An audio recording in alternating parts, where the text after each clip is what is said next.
Bonjour à tous, bienvenue dans ces nouveaux cours consacrés à Excel 2016. Donc j'ai choisi la version 2016 de la suite Office de Microsoft parce que c'est une version qui commence à se répandre largement en entreprise.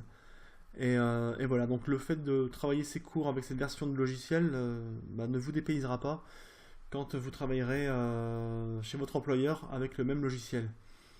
J'ai remarqué en entreprise que pas mal de personnes travaillaient Excel de manière assez basique, c'est-à-dire qu'ils l'utilisaient plus comme traitement de texte, comme Word, pour mettre en forme des tableaux, plutôt que d'utiliser vraiment Excel de manière avancée. Donc c'est dommage, c'est pour ça que j'ai fait ces cours, pour permettre à certaines personnes qui le souhaitent de comprendre Excel et de vraiment utiliser pas mal d'outils qui permettront de gagner en productivité, que ce soit en entreprise ou même à la maison. Si vous souhaitez par exemple gérer votre budget, vous pouvez le faire avec un tableau et quelques fonctions avancées.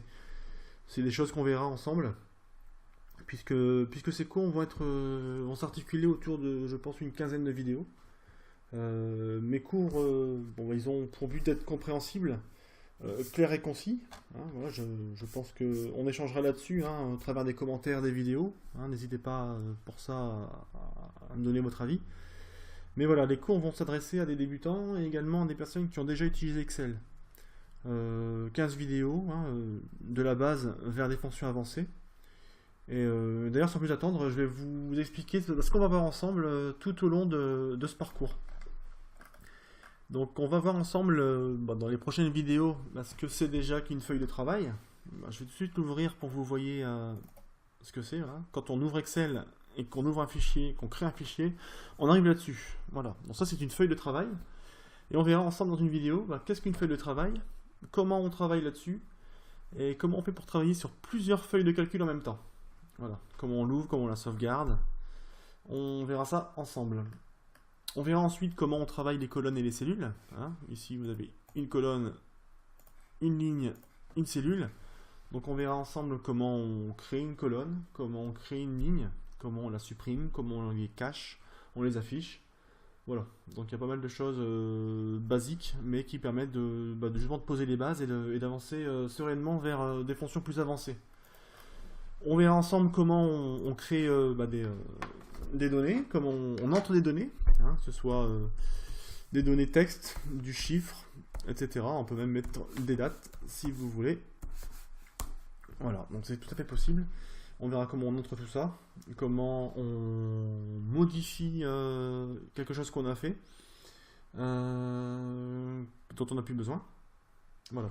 On verra également comment on fait pour sélectionner des cellules, pour les sélectionner seules, ensemble, avec des plages de cellules. Comment on fait pour sélectionner plusieurs plages de cellules indépendamment les unes des autres. On verra également les formules de calcul. Comment on fait pour créer une formule. Comment on fait pour comprendre comment elle fonctionne, c'est-à-dire les priorités de calcul. Les formules sur les dates, sur les chiffres. Et des formules qui intègrent du texte également. On verra également dans une vidéo comment on copie, comment on colle une cellule. Parce qu'il faut savoir que parfois, ça vous est peut-être déjà arrivé, de déplacer une cellule, d'en copier ou d'en coller une pour gagner du temps, et de vous rendre compte que votre calcul ou votre résultat final n'était plus du tout correct, à cause de la manipulation que vous aviez faite. Donc voilà, on va voir comment on fait pour travailler efficacement et gagner en productivité. On verra également au niveau des prochaines vidéos les fonctions, donc les fonctions avancées qu'on peut retrouver dans Excel. Les fonctions de base, les fonctions les plus connues, celle qui est plus connue est la fonction if, la fonction si. Comment on fait pour justement utiliser cette fonction pour traiter des données avec des critères, des recherches par critères, par multicritères. Voilà. On regardera également la fonction lookup et d'autres fonctions avancées par la suite. Qu'est-ce qu'on va voir ensemble aussi dans ces cours? Le formatage d'une cellule ou d'un tableau entier. Comment on fait pour créer des bordures, pour fusionner, pour centrer, pour mettre en gras, voilà, pour des choses assez simples mais qui permettent de présenter des choses d'une manière assez précise et de manière professionnelle. Donc comment on fait pour formater, présenter des chiffres, des nombres, des dates. Comment on fait du formatage conditionnel aussi, en fonction de ce qu'on entre. Voilà, donc tout ça on va le voir ensemble. On verra également les tableaux, les impressions de documents, comment on fait pour retrouver une erreur dans un tableau qui est assez grand, comment on fait pour la retrouver et pour la traiter. Voilà, donc il y aura d'autres vidéos encore sur d'autres sujets. La protection de son travail par exemple, la protection d'une cellule pour ne pas la supprimer par mégarde. Comment on fait pour crypter un fichier, pour ne pas que les personnes qui n'ont pas à y avoir accès n'y ont pas accès justement. Voilà, donc pas mal de choses à voir en termes de vidéos et de contenu. Donc n'hésitez pas à vous abonner pour suivre cette chaîne. Et puis voilà, je vous invite à passer à la prochaine vidéo pour en savoir plus et débuter les cours de Excel 2016. Merci, à bientôt.